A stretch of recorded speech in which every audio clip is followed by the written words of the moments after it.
there, Auto Intelligence listeners. Steve here, ready to dive into the seismic shifts rocking the global auto industry. Whether you're sipping coffee or stuck in traffic, today's episode is all about China's automotive revolution, a story that's rewriting the rules of the road. And I'm Claire. By now you've probably heard the headlines. China's not just the world's largest car market, it's the fastest, smartest, and most disruptive. But how did we get here? What's fueling this rise, and what does it mean for drivers, dealers, and automakers worldwide? Let's unpack it all. Today we're covering everything from battery breakthroughs to policy masterstrokes, price wars to global takeovers. Buckle up. This is Auto Intelligence, and we will be discussing the evolution in the Chinese auto industry from Mao to Megafactories. Let's rewind a bit. China's auto journey really kicked off in 1953 with the state-owned FAW, which was all about trucks and fulfilling Mao's vision of industrial self-reliance. For a long time, if you saw a car on the street, it probably belonged to a government official. But things started to change in the 1980s. Deng Xiaoping's reforms opened the doors to foreign automakers, but with a twist you had to partner with a local Chinese firm. That move turned out to be brilliant because it brought in modern technology and management know-how, and it set the stage for the boom that followed. By the early 2000s, private car ownership was exploding. In 2009, China actually overtook the US as the world's largest auto market. But with all those new cars came a new problem: smog-choked cities and a huge reliance on imported oil. That's when China started pushing hard on what they call new energy vehicles, or NEVs. And let's be honest, the government didn't just encourage this shift, they practically mandated it. Subsidies, tax breaks, and quotas made NEVs a national priority. By 2023, China was responsible for about 60% of global EV sales. It wasn't just about cleaning up the air, it was about taking the lead. Bill Russo, CEO of Automobility, summed it up perfectly. China's auto sector is a case study in strategic planning. They turned pollution panic into industrial policy, and now they're exporting that model globally. Let's talk numbers because the stats are wild. In just the first quarter of 2025, China sold over 5 million vehicles. That's a 4% jump compared to last year, and nearly half of those were NEVs. We're talking about electric and plug-in hybrid cars making up almost 50% of all retail sales. And when you look at exports, the story gets even more impressive. Chery alone shipped out more than 1 million vehicles last year, and that number jumped by 21%. In March 2025, BYD sold more than 370,000 units, which is a 23% increase year on year. Geely wasn't far behind, with over 230,000 units sold, a 51% leap. Chery is absolutely dominating exports, and Xiaomi's SU7, which only launched recently, has already shot up the sales charts. In April alone, they sold over 35,000 units, a 273% increase from last year. And here's something to chew on. Chinese-made car exports surged by nearly 11% at the start of this year.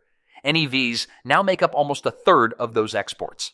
BYD is now the second largest exporter, right behind Chery. Meanwhile, Tesla's exports from China have dropped by almost half, a sign that even the big foreign players are feeling the heat.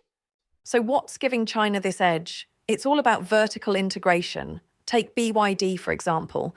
They make their own batteries, their own chips, and they're even involved in mining the lithium that goes into those batteries. KTL, another giant, just launched a battery that can give you more than 300 miles of range after just 5 minutes of charging. That's a game changer. And let's talk about lithium iron phosphate, or LFP, batteries.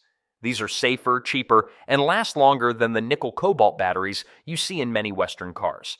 Right now, almost 3/4 of all battery installs in China are LFP. According to John Helveston from George Washington University, the cost savings here aren't incremental, they're existential. China's scale has redefined what's possible. But it's not just about what powers the car. Chinese EVs are basically smart devices on wheels. XPeng's AI Tianji system uses generative AI to simulate driving scenarios, and Geely's Zeekr 001 sedan has a cockpit powered by a Qualcomm 8295 chip-think gaming PC, but in your dashboard. And the speed of development is just staggering. Chinese automakers can go from concept to production in about 18 months. That's half the time it takes most Western companies. Stephen Ma, who heads up Nissan's China operations, said, "We knew China moved fast, but this It's a whole new tempo. Let's put some faces to these numbers. BYD is the clear titan here. Last year, they sold over 4 million vehicles, including nearly 2 million pure electric cars. Their Seagull model is so affordable and popular, it's outselling the Volkswagen Golf on a global scale. Geely is right on their heels. Their Xingyuan EV actually outsold Tesla's Model 3 in the first quarter. And don't forget, Geely owns Volvo, which gives them a huge global footprint. And then there's Xiaomi. You probably know them for smartphones, but their SU7 car is making waves. In April, they sold over 35,000 units, a massive jump compared to last year. It just goes to show that the line between tech company and automaker is getting really blurry. But it's not all smooth sailing. The competition is fierce and price wars are brutal. More than a dozen brands folded last year. Even BYD, with all its success, is feeling the squeeze on profit margins. Jun Su from JD Power China put it best, profitability is the next frontier. Survival means mastering cost control and brand loyalty. None of this happened by accident. The Chinese government has been the ultimate backseat driver, steering the industry every step of the way. They've poured over $230 billion into NEV subsidies since 2009. That's helped build a nationwide charging network with more than 10 million charging points, so range anxiety, pretty much a thing of the past in China. And the export push is just as aggressive. Exporters get tax rebates, and the Belt and Road Initiative is opening up new markets all over Asia, Africa, and Europe. The government's next big move is the 15th five-year plan, which will focus on AI-driven manufacturing and making the supply chain even more resilient. Reggie Zhang, a policy analyst, says we should keep an eye on low-altitude vehicles, think air taxis. Shenzhen is set to launch pilot programs by 2026, and the dual credit policy is a masterstroke. If you don't hit your NEV sales targets, you have to buy credits from companies like BYD. That's a clever way to fund even more innovation. Let's talk about the global ripple effect.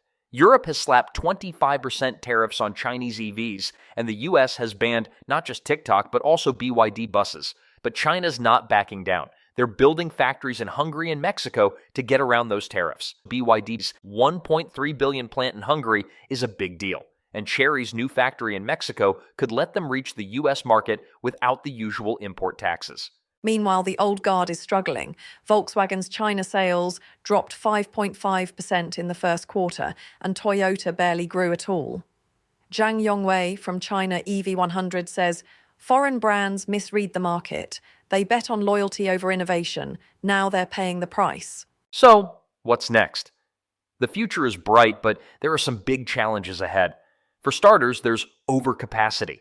Chinese factories can build about 40 million vehicles a year, but demand is closer to 30 million. That means some brands are going to be left behind. Then there's the question of branding. Can names like NIO or XPeng become as familiar as Ford or Toyota in places like Berlin or Boston? That's going to take more than just good cars. It's about building trust and recognition. And don't forget the tech Cold War. The US is banning Chinese batteries and chips, which could disrupt supply chains. But at the same time, we're seeing a wave of collaboration.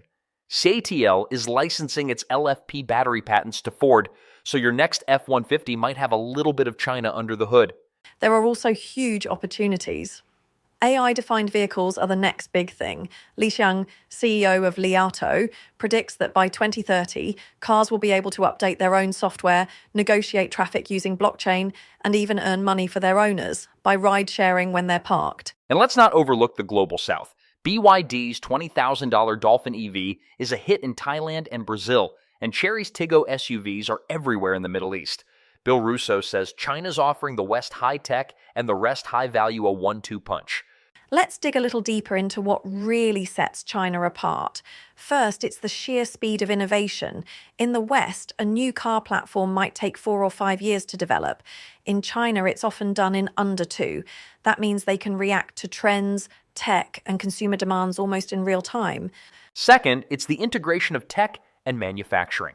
Chinese automakers aren't just building cars, they're building ecosystems. Think about it. BYD makes batteries, builds the cars, and even runs the buses and monorails in some cities. Xiaomi already had a massive consumer electronics ecosystem before launching their car. Third, China's supply chain mastery is on another level. They control the mining, refining, and manufacturing of key materials like lithium, cobalt, and graphite. That gives them cost advantages and supply security that other countries just can't match. And finally, it's the government's willingness to experiment. From pilot zones for autonomous vehicles to subsidies for battery swapping, China is constantly testing new ideas at scale. Some fail, but the ones that work get rolled out nationwide almost overnight. Let's talk about what this means for drivers. Chinese cars are packed with features that used to be reserved for luxury models. Think panoramic screens, AI voice assistants, and advanced driver assist systems, all at prices that undercut the competition. And the user experience is different too. In China, it's common to buy a car entirely online, have it delivered to your door, and manage everything from financing to service through an app. That's a level of digital integration that most Western brands are still struggling to match. Even after the sale, the experience is high-tech. Over-the-air updates mean your car can get new features and bug fixes without ever visiting a dealer. Some brands even offer subscription services for things like autonomous driving or in-car entertainment. It's not just about the car, it's about the ecosystem. From charging networks to ride-hailing partnerships, Chinese automakers are building a whole mobility experience. So where is this all heading? China's automakers are moving from being exporters to being global players. They're building factories in Europe, Southeast Asia, and Latin America. They're partnering with local companies, adapting their cars to local tastes, and investing in branding and marketing like never before. They're also moving up market. NIO, for example, is positioning itself as a luxury brand in Europe with swanky showrooms and battery swapping stations. BYD is launching premium models that compete head-to-head with Tesla, Mercedes, and BMW. And they're not just selling cars, they're selling technology.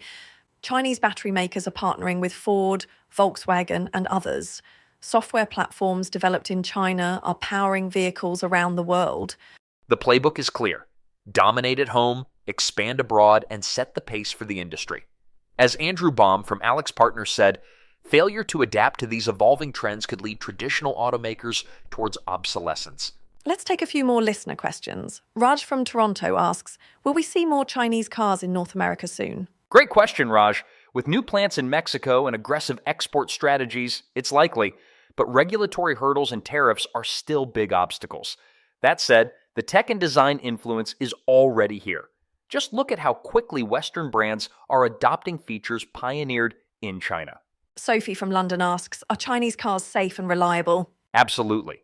Many Chinese models now meet or exceed European safety standards.